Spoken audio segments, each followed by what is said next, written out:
ఇగోండి ఎండు చేపలండి ఇవి. ఇక లోపెన్స్ ఎండు చేపలండి ఇవి. ఇవి చూస్తారు ఎంత బాగున్నాయి చేపలు. మరి ఎండు చేపలు చాలా బాగుంటాయండి. ఎగిరి పెట్టుకున్నా, పులుసు పెట్టుకున్నా బాగుంటాయండి. ఇవి మెత్తళ్ళండి. ఇవి మెత్తళ్ళు అంటారు. కోడిగుడ్లు వేసి ఎగిరి పెట్టుకుంటారండి మెత్తళ్ళు. ఇవి చాలా బాగుంటాయండి. ఈ గొరసలండి, ఇవి కూడా కర్రీస్ వండుకునేవి. ఈ పూసపరుగులండి ఇవి చూసారా, తెల్ల సప్పుడు పూసపరుగులండి. సప్పుడు పూసపరుగులు ఉప్పు ఉండవండి. సప్పుడు కోడిగుడ్లు అవి వేసి వండుకోవచ్చు.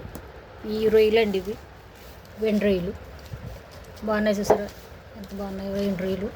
అలాగండి తెల్ల రొయ్యలు అండి, కోడిగుడ్డు వేసి వండుకుంటారండి. తెల్ల రొయ్యలు చాలా బాగుంటాయి. బీరకాయ కూరలో కట్ట వేసుకోవచ్చు, చాలా బాగుంటాయండి తెల్ల రొయ్యలు. అలాగే అండి సావిడాయలు, సప్పుడు సావిడాయలు అండి, ఈ కోడిగుడ్లు వేసుకోవచ్చండి. అలాగే చింత చిగురు వేసుకుని వండుకోవచ్చు.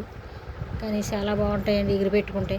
సావిడాయలు, తెల్ల రొయ్యలు, అలాగే వెర్ర రొయ్యలు, మరి పూసపరుగులు,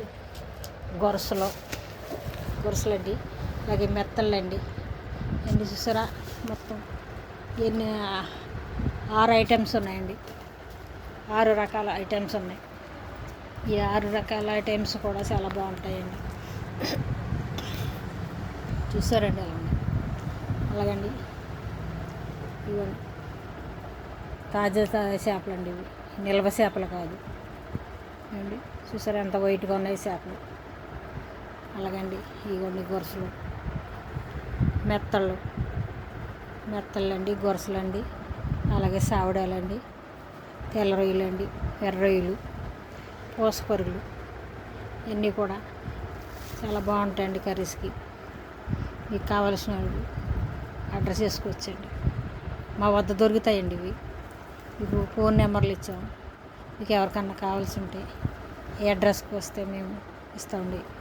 మీకు పావు కేజీలు కాలితే పావు కేజీలు ఇస్తాం, లేకపోతే 20 రూపీకి ఇస్తాం. మీకు ఎంతటి కావాలంటే అంతా ఇస్తామండి. ఈ చూసారండి ఎంత బాగున్నాయి చేపలండి, చాలా బాగున్నాయండి. తాజా చేప అండి అంతా. మీకు ఎంత కావాలంటే అన్న ఇస్తామండి. ఇదిగోండి. ఓకే అండి.